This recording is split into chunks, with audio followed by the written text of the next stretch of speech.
साथियों, सबको नमस्कार, सत श्री अकाल, आदाब।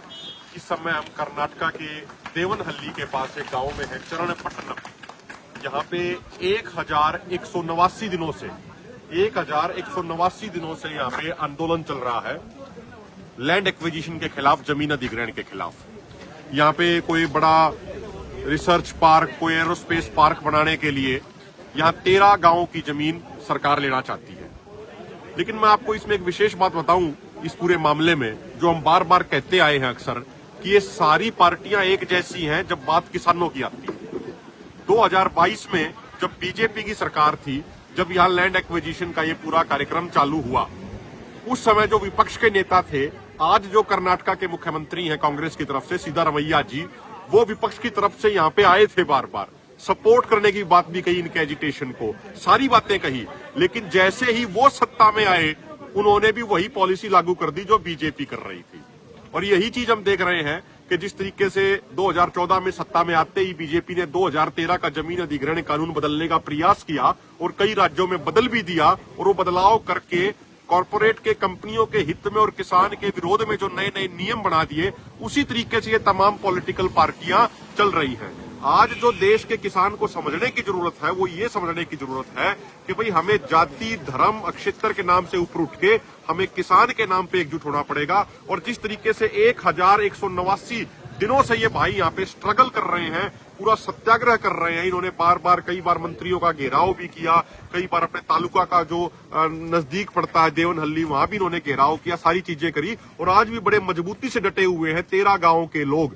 तो हमें इनसे प्रेरणा लेने की जरूरत है कि किस तरीके से संयमित रह के और शांति के साथ हमें लंबा स्ट्रगल लड़ना चाहिए। अभी 15 तारीख तक का समय दे रखा है कर्नाटका के सीएम सिद्धारमैया जी ने। उन्होंने कहा कि 15 तारीख तक कोई अंतिम डिसीजन इस पे ले लेंगे।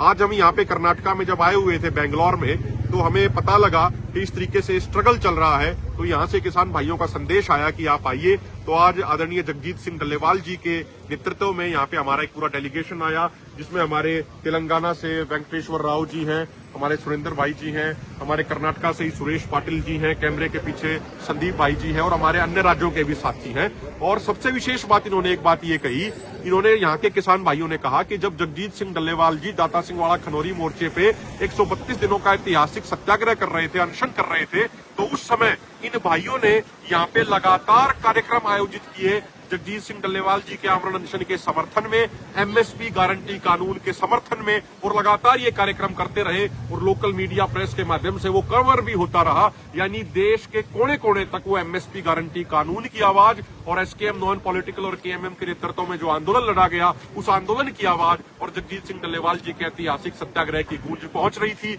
और पूरे देश का किसान अब धीरे धीरे जुड़ रहा है। और आप देख रहे हैं पीछे, अभी मैं कहूंगा भाई से एक बार दिखा दे, पीछे अभी सारे ये किसान भाई हैं इस गांव के, और ये सारे साथी अभी यहाँ पे बैठ के एक मीटिंग भी हुई। सारे अलग अलग संगठनों से हमारे साथी थे, उन्होंने एक दूसरे की बातों को सुना। भाषा बेशक अलग अलग हो, लेकिन किसान जब दिल से बोलता है, जब मन से बोलता है, तो सामने जब किसान बैठा होता है तो उसके भी बात, वो आवाज उसके दिल और मन तक जाती है, फिर भाषा बीच में आगे आड़े नहीं आती। और इस तरीके से आज यहाँ पे हमने मीटिंग करी, और एसकेएम नॉन पॉलिटिकल की तरफ से हमने पूरा विश्वास दिलाया, हमारे बलदेव सिंह सिरसा जी भी हैं, हमने विश्वास दिलाया कि आगे जो भी कोई यहाँ पे स्ट्रगल होगा, जो भी आगे इनके द्वारा कोई रणनीति बनाई जाएगी साथियों द्वारा, 13 गांव के किसानों द्वारा, हम उसमें एसकेएम नॉन पॉलिटिकल तन मन धन से इनका पूरा सहयोग करेगा। हमारी जो यहाँ पे लोकल जो लीडरशिप है कर्नाटका की, गुरु शांता कुमार जी जो घायल हो गए थे हमारे आंदोलन के दौरान, उनकी भी आज पूरी टीम आई हुई है। और शांता कुमार जी ने भी कहा है कि वो इस आंदोलन में पूरा पहले से भी सहयोग कर रहे हैं और आगे भी सहयोग करेंगे। बहुत बहुत धन्यवाद। जय जवान, जय किसान।